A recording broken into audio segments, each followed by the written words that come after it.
You're not too late, but you're not early either. As time goes by and you reach your 40s, certain changes start to happen.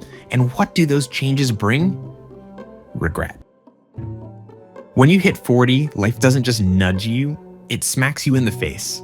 It's not the world that changes. It's you, your body, your mindset, and even the way you see yourself. It all shifts, often in ways you never imagined. And the most jarring part, gaps you barely noticed in your 30s become impossible to ignore. First, I really should have taken care of my health. Remember your 30s? You could still shake off a hangover and maybe hit the gym once in a blue moon. Patchies and pains were rare, and when they came, they didn't stick around. You could joke, I'm not young anymore, but deep down, you still felt invincible. By 40 though, it's a different story. By mid-afternoon, you're looking for coffee or just a quiet place to sit down. Random body parts start complaining. Your back, knees, and neck.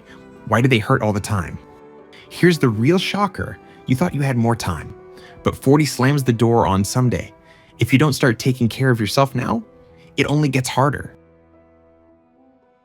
Second, financial gaps. The silent chasm that's hard to ignore. In your 20s and even 30s, money was more abstract.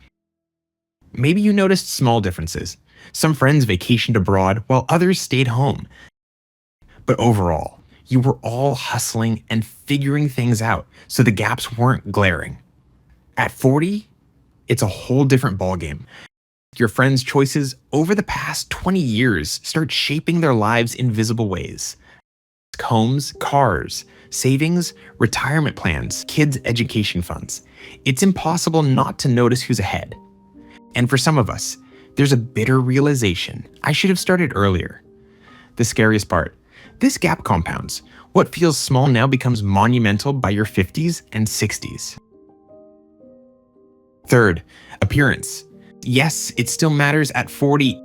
In your 30s, you might have noticed the first signs. Gray hairs, a bit of weight creeping on, maybe some fine lines. At 40, it's no longer subtle. Skin loses its elasticity. Your body, clothes don't fit like they used to, and metabolism feels like it's gone on strike. By 40, you realize, neglecting yourself affects not just how others see you, but how you see yourself. Last, dreams at 40. At 40, the divide between dreamers and drifters becomes stark. Some people still have fire in their eyes, pushing toward goals with energy and purpose. Others, they've settled. This is just how life is, they say, as if giving up is inevitable. The difference lies in one thing: dreams. Dreamers see 40 not as an ending, but as a midpoint, a second act. They use their career experience, skills, and wisdom to build something meaningful, whether it's a business, a creative pursuit, or personal growth. Health gaps widen faster. Financial gaps become undeniable. The time to play catch-up is running out. Appearance reflects care or neglect. Dreams determine direction. Without them, life becomes a passive ride toward nowhere. 40 isn't the end of the road. It's the perfect time to recalibrate. You're not too late, but you're not early either. Start now.